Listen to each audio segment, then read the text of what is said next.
On today's episode of MR Triton, what is the best rear bar for your MR Triton?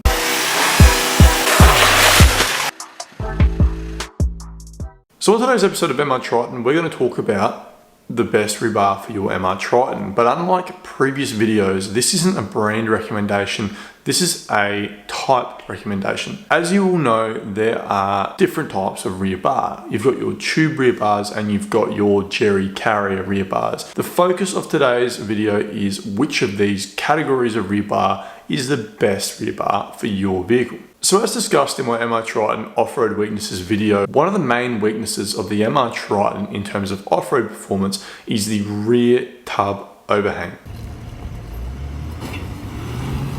The tub overhang is approximately 1 meter from the rear wheel to the end of the rear bar. And as outlined in that video also, one of the weaknesses with that overhang is that the vehicle is exposed to this area. So as you can see in this piece of footage here, this is some damage I did as a result of the rear not being protected very well from factory and the overhang sticking out quite severely. So based on that video, one of my recommendations is that you buy a rear bar if you want to take your MR Triton off-road and to have it perform well and get it home in one piece. So tube style rear bars are a protection only system. The tube rear bar that you would buy as an aftermarket product provides you with a rated recovery point, somewhere to install a tow ball if you want to tow with your vehicle, and it also provides a more comprehensive level of protection than what the factory rear bar does. So as you can see, it loops all the way around the side. If I had one of those rear bars, I wouldn't have had this damage here, which is one of the reasons why I recommend a tube rear bar. A significant positive to these tube style rear bars is weight.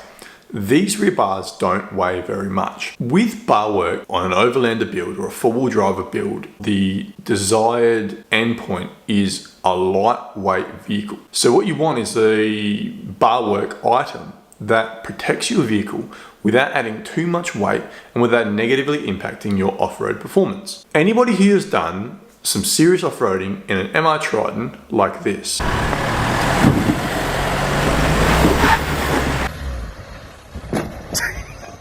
will know that the vehicle is very front heavy. That being because you've got all your engine, your transmission, yourself, everything at that front half of the vehicle that weighs something. Whereas at the rear, from factory with no canopy, no fridge in the back, empty tray, is very lightweight. So you'll find that the front of the vehicle slams down quite rapidly when you do manage to get those very uncommon wheel lifts. And when you do lift those wheels, they don't lift very much.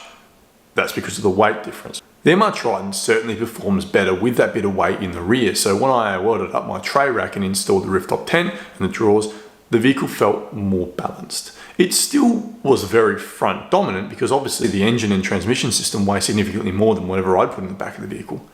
But it still evened out or equalized that front bias. Having a tube bar on the back that weighs around 50 to 60 kilograms won't impact your ability to perform off-road in a negative way.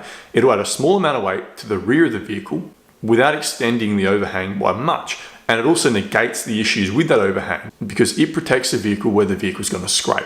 Now, a lot of you serious tourers out there are going to be thinking about wheel carrier rear bars. Wheel carrier rear bars are a fantastic way of carrying spare tires and fuel external to your vehicle. A lot of people make a mistake of putting spare tires and jerry cans on the roof of their car. Now, anybody who's suffered any kind of back injury or shoulder injury previously will squint their eyes at the thought of having to lift a heavy jerry can or heavy spare tire off the roof of a vehicle, let alone the fact that these roof racks aren't designed to carry significant amounts of weight and cargo. At most, you can carry a few kayaks and that sort of stuff, but realistically, you really don't want to be loading up these roof racks. So that's where the wheel carrier or jerry can carrier rear bar comes in. But it's important to note that these wheel carrier and jerry can carrier rear bar styles are better suited to more of a wagon than a 4x4 ute. Anybody who knows anything about dual cab utes, four-wheel driving and touring knows of bananarization. Bananarization is an affectionate term that we use to describe vehicles that have visited broke-back mount. They've been overloaded at the rear, they've been driven hard off-road, they've been neglected in some way, and the vehicle has snapped in half. Quite literally,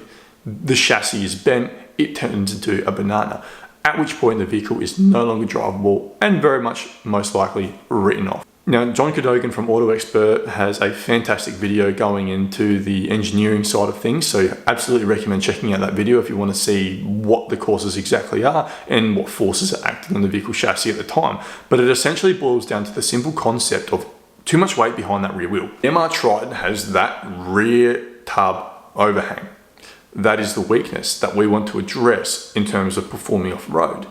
But at what cost are we willing to address that issue? If you have a stock MR Triton and you install a rear bar that's designed to carry perhaps 2 spare wheels, or perhaps a spare wheel and a jerry can or 2, the vehicle will carry that weight without any significant problems. That said, it'll exacerbate the rear wheel overhang. The MR Triton has what I refer to as the danger zone. So this is a side profile of the MR Triton, and this is what I affectionately call the danger zone.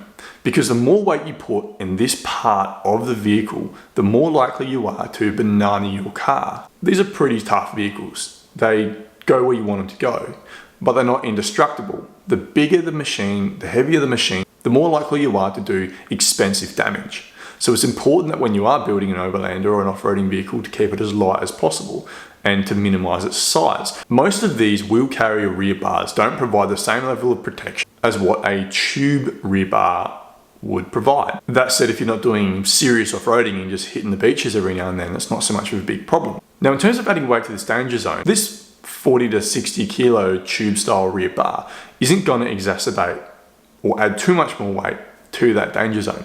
But when you're talking about wheel carrier rear bars or jerry can carrier rear bars, you're adding a significant amount of weight to that danger zone. As a rough guide, your average 31-inch tyre and rim weighs approximately 25 kilo, 26 kilo, give or take. The wheel carrier style rear bar, let's just say you've got 2 wheels on the back, you're looking at around 80 to 100 kilo worth of bar work there.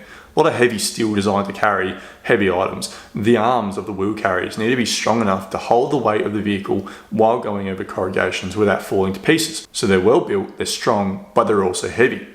So take this 80 to 100 kilo rear bar, hang a 25 kilo spare wheel off it, and hang a 20 kilo, 20 litre jerry off the back of it. That's a bit of weight. And a lot of these rear bars have more than one jerry can on them as well. So you're looking at about 160 to 170 kilos worth of weight in the danger zone. Add your drawers, add your fridge, add your canopy, add your roof rack, add your rooftop tent. This is going to start getting heavy, and this is going to increase your risk of bananarization. Now, don't get me wrong, I think it looks pretty cool when you've got the rear bar sticking out like that with the tyres hanging off it. It's an extremely efficient way to carry your spare tyres and your jerry cans. As you can see here, this is what I would say the maximum appropriate departure angle of an MR Triton without scraping your rear bar. Let's just say you've got an MR Triton top spec, nice shiny paint, you don't want to do any damage off-road, you don't even want to damage your factory stock rear bar.